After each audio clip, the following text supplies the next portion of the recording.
प्रिय छात्र छात्राओं एवं स्नेही मित्रों, पिछले वीडियो में मैंने माहेश्वर सूत्र पर चर्चा की थी। इस वीडियो का उद्देश्य प्रत्याहार कैसे बनाना है, प्रत्याहार का प्रयोग कैसे होता है, इस पर विचार करना है। बताया गया था कि 14 माहेश्वर सूत्र हैं। ये 14 माहेश्वर सूत्र हुए। यहां तक 14 माहेश्वर सूत्रों के माध्यम से ही हमें प्रत्याहार बनाने हैं। मुख्य बात ये ध्यान रखनी है कि इसमें जो काले वर्ण से हमने जो अंतिम अक्षर लिखे हैं, ये हलंत वर्ण हैं। ये सभी हलंत वर्ण इत संज्ञक हैं। हलंत्यम सूत्र से इनकी इत संज्ञा की गई है। इनका प्रयोग प्रत्याहार बनाने की दृष्टि से ही पाणिनि ने किया है। तो महर्षि पाणिनि ने ये हलंत वर्णों का प्रयोग अर्थात इन इत्संज्ञक वर्णों का प्रयोग किस लिए किया है? प्रत्याहार को बनाने की दृष्टि से किया है। तो हम कह सकते हैं कि ये इत्संज्ञक वर्ण प्रत्याहार के साधन हैं। इनकी गणना जब वर्णों की गणना की जाएगी तो इन इत्संज्ञक वर्णों की गणना नहीं की जाएगी। अतः इन इत्संज्ञक वर्णों का प्रयोग प्रत्याहार बनाने की दृष्टि से किया जाता है। अब बातें आती है कि कुल इत्संज्ञक वर्ण कितने हैं? तो आप कहेंगे कुल इत्संज्ञक वर्ण 14 सूत्र हैं, तो 14 इत्संज्ञक वर्ण हुए। लेकिन एक बात ध्यान रखनी है कि एक इत्संज्ञक वर्ण लण में और है। इस सूत्र में लण माहेश्वर सूत्र में एक इत्संज्ञक वर्ण और है। वो कैसे है? मैं जरा एक बार आपको जानकारी दे दूं कि माहेश्वर सूत्रों को बोलते समय बोलने की सरलता के लिए जितने भी व्यंजन वर्ण हैं, इन वर्णों में आ स्वर को शामिल किया गया है।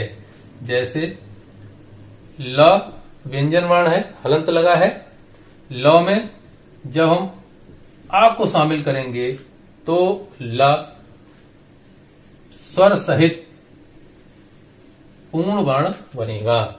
ल व्यंजन हलंत, आ मिलाएंगे तो ल, तो यह ल यहां लिखा हुआ है लण।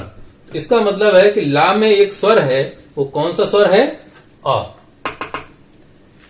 इसी प्रकार जितने भी व्यंजन वर्ण हैं, इन वर्णों के उच्चारण के लिए आ स्वर को लिया गया है।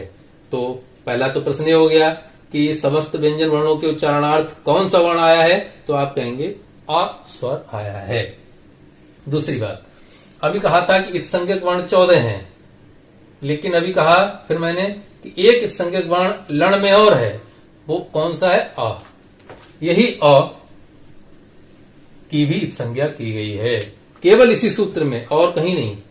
अर्थात लण में ला का अवर्ण इत्संज्ञक माना गया है, क्योंकि एक प्रत्याहार बनाया जाएगा।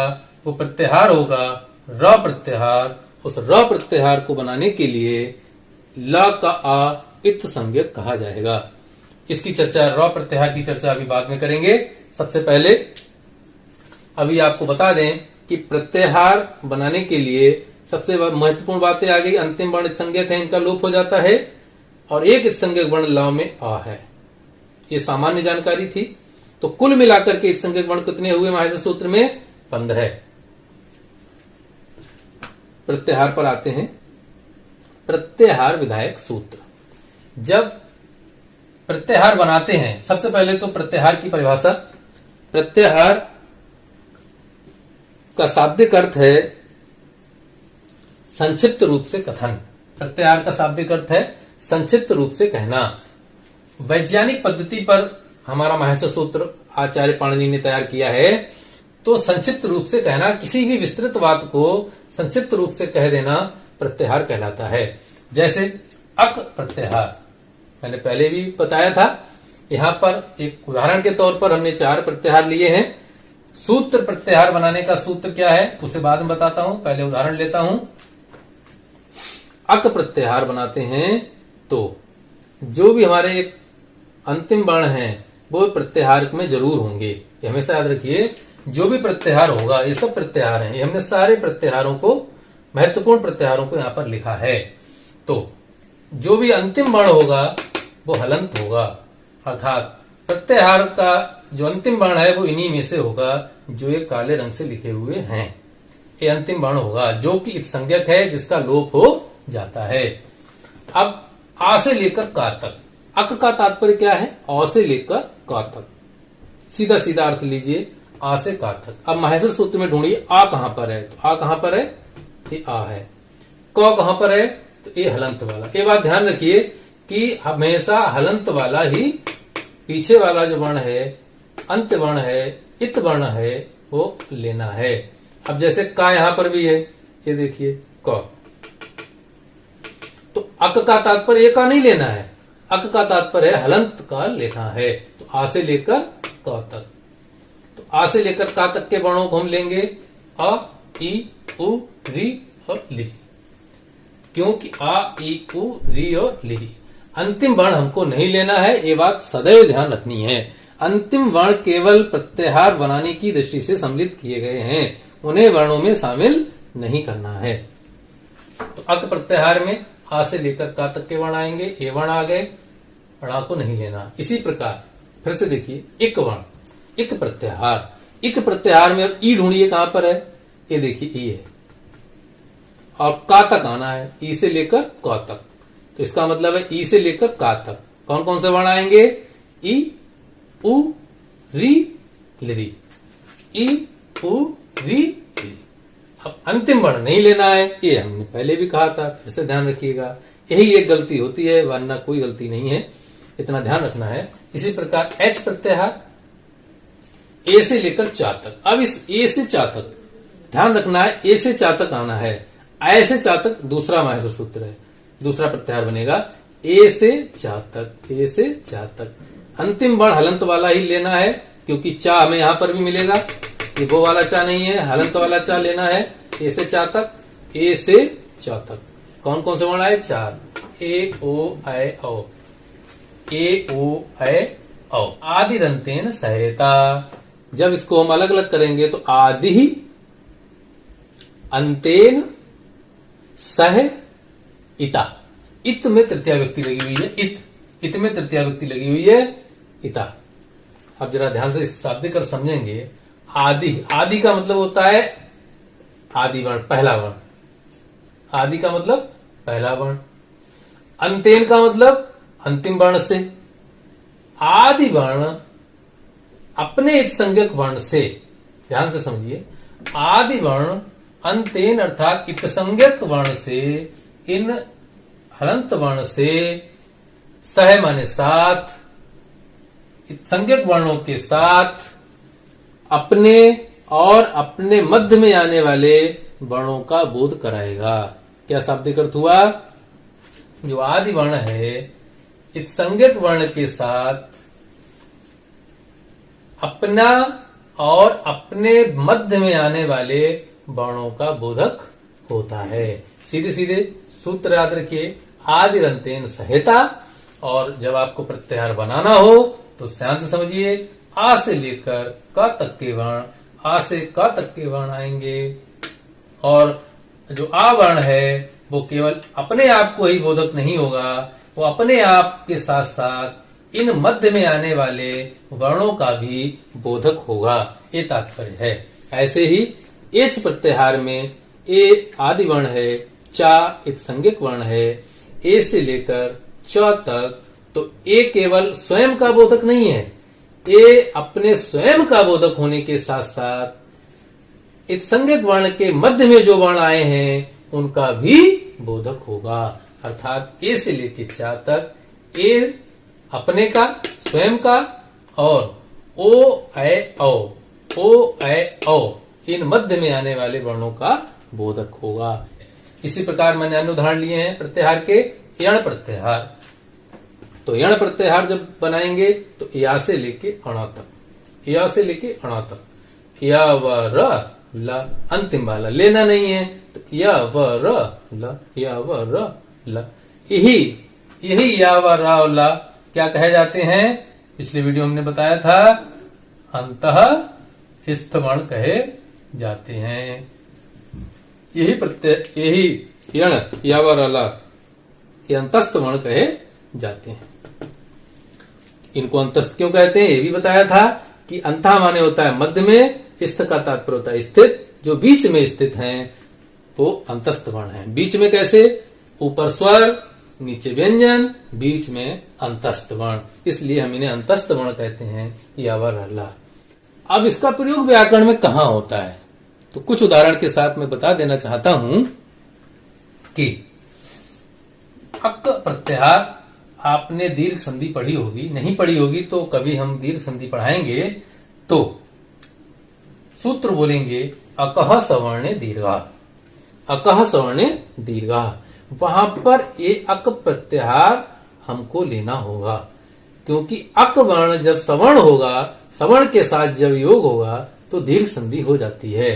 तो इस प्रकार से दीर्घ संधि में अकह सवर्णे दीर्घा सूत्र का प्रयोग हो, अक प्रत्याहार का प्रयोग होता है। इसी प्रकार जब हम यण संधि में जाते हैं तो सूत्र बोलते हैं इको यणची, इको यणची। तो वहां पर इक, इन्हीं इक वर्णों का यण हो जाता है, इन्हीं इक वर्णों का यण हो जाता है। देखिए इक और यण दोनों प्रत्याहार हमारे इको यणची सूत्र में आए हैं। इक यणची, इक को यण हो जाता है, इक को यण हो जाता है। तो ई को क्या हो जाता है या, उ को क्या हो जाता है वा, री को क्या हो जाता है रो, लिरी को क्या हो जाता है ला।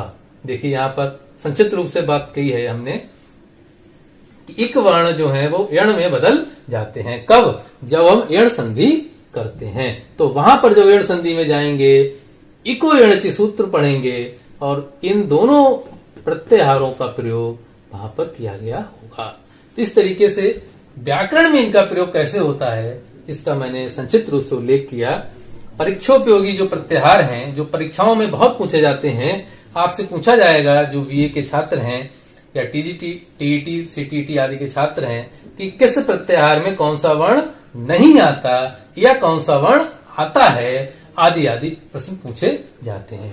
तो ये महत्वपूर्ण प्रत्याहार इकट्ठे कर दिए हैं यहाँ पर, उनका अभ्यास कर लीजिए। और ये 3 प्रत्याहार जो बहुत ही जरूरी हैं इस महस्व सूत्र के लिए, देखिए मैंने इकट्ठे कर दिए हैं। क्या कहा? अच, सभी स्वर, अच आ से लेकर चा तक सभी स्वर यहां पर आ जाएंगे। हाल हल, हा से ल तक, तो हा से लेकर ला तक सभी व्यंजन आ जाएंगे। तो ऐसे भी प्रश्न पूछा जा सकता है कि अच में क्या आता है, आप कहेंगे स्वर। हल में क्या आता है, आप कहेंगे व्यंजन। इसके बाद एक और प्रश्न बन सकता है, वो क्या?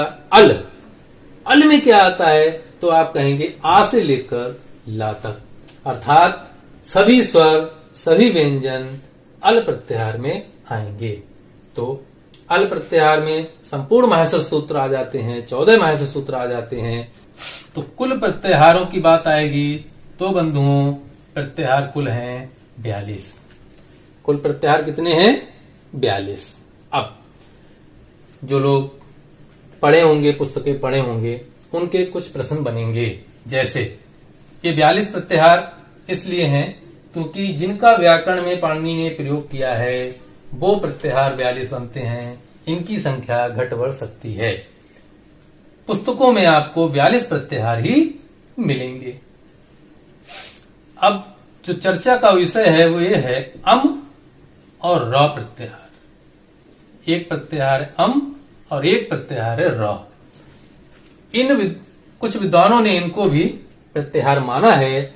इनको अगर मानते हैं तो प्रत्याहारों की संख्या 43 और इसको भी मानते हैं तो प्रत्याहार की संख्या कितनी बनती है? 44। तो लेकिन महत्वपूर्ण ये है, पुस्तकों में भी 42 ही मिलते हैं, इसलिए कभी भी आप प्रश्न को करें या साक्षात्कार में चर्चा की बात आए तो आप कहें कि 42 प्रत्याहार महत्वपूर्ण हैं, इनका उल्लेख किया गया है। लेकिन 2 प्रत्याहार ऐसे भी हैं। एक प्रत्याहार है अम, जिसका प्रयोग उण आदि प्रत्ययों में जो हम पढ़ेंगे, उण आदि का जो प्रयोग पढ़ेंगे तो वहां पर अम प्रत्याहार का प्रयोग होता है। ये जो रा प्रत्याहार है, इस रा प्रत्याहार को बनाना भी हम सीख लें। ये बहुत इंपॉर्टेंट प्रश्न बनता है रा प्रत्याहार, खासतौर से टीजीटी पीजीटी के लिए ये रा प्रत्याहार नेट की परीक्षा के लिए बहुत जरूरी है। देखिए रा प्रत्याहार कहां से कहां तक, क्योंकि आपको इसमें हलंत वर्ण नहीं दिखाई देगा। हलंत वर्ण यहां पर दिखाई नहीं देगा। ये बहुत इंपॉर्टेंट है। यहां पर जब हम इसको अलग अलग करेंगे तो क्या कहेंगे, र अ, तो र अ। अब हम समझ सकते हैं कि कहां से लेकर कहां तक आना है रा प्रत्याहार में। ध्यान से देखेंगे कि रा प्रत्याहार में कहां से कहां तक आना है। देखिए, जब हम शुरू करेंगे तो ये रा लेंगे, र, और आ कहां तक है, वो आ लेंगे, ला का आ, ला का आ। तो रा, देखिए पहले तो आ गया र, रा में हलंत लगा लीजिए। रा में एक स्वर है, वो क्या है, अ, रा, रा का आ। इसके बाद देखिए टा को लेना नहीं है, अंतिम वर्ण नहीं लेना। फिर क्या लेंगे, ल, ल में हलंत लगा लीजिए। ल में एक स्वर है, वो क्या है, अ। देखिए बंधुओं, ये हमारा र प्रत्याहार हुआ, र से लेके आ तक। तो र से लेके आ तक चलेंगे तो हमको दो आ दिखाई देंगे, दो आ दिखाई देंगे। अब ये र प्रत्याहार किन वर्णों का बोधक है, ये ऐसे क्लियर हो जाएगा। जैसे ये तो आ इत संज्ञक है, कैसा है ये, इत संज्ञक है, इसका लोप हो जाएगा, इत संज्ञक वर्ण का लोप हो जाता है। अब बातें आती है, ये जो आ है वो, तो इस आ का हमने पहले भी आपको बताया था कि जितने भी व्यंजन वर्ण हैं उनमें एक ह्रस्व अ है जो उच्चारणार्थ लिया गया है, उच्चारण के लिए लिया गया है। तो ये जो आ है वो उच्चारण के लिए है, इसलिए इसका लोप हो जाएगा। टा हमारा वैसे ही इत संज्ञक था, उसको हमने यहां लिया ही नहीं था, लोप हो गया। तो आ का भी लोप हो गया, टा का भी संज्ञा हो गई, और अंत में ला का जो आ है उसकी भी संज्ञा हो गई। तो अब मूल बात पर आते हैं, तो क्या निकल कर आया बंधुओं, रा प्रत्याहार में कौन कौन से वर्ण आएंगे, एक तो र और दूसरा ल। बहुत ही इंपॉर्टेंट प्रश्न है ये, इसको जरूर ध्यान रखेंगे। र प्रत्याहार में दो वर्ण आते हैं, एक र और एक ल। महत्वपूर्ण प्रत्याहारों का अभ्यास कर लीजिए। आपको किसी प्रकार का कोई अन्य प्रश्न समझ में आए, कोई दिक्कत आए, परेशानी आए, तो हमें बता दीजिए। मैं आपके प्रत्याहार से संबंधित प्रश्न का समाधान करूंगा और प्रयास करूंगा कि आपको उसका समाधान उचित रूप से कर सकूं। तो बंधुओं, प्रिय छात्रों, प्रत्याहार से संबंधित ये वीडियो आपको कैसा लगा? अगर रुचिकर अच्छा लगा हो तो इसे लाइक कीजिए, सब्सक्राइब कीजिए और शेयर कीजिए। मेरा अगला वीडियो आपको ये बताएगा कि ये 14 महत्वपूर्ण सूत्र खेल खेल में, हंसी हंसी में कैसे याद करने हैं। 10 मिनट के अंदर इन महत्वपूर्ण सूत्रों को आपको याद कराने की मेरी योजना है, ऐसी टेक्निक के साथ। तो तुरंत मेरे अगले वीडियो पर आपको इसके याद करने का तरीका मिलेगा। धन्यवाद। नमस्ते समम।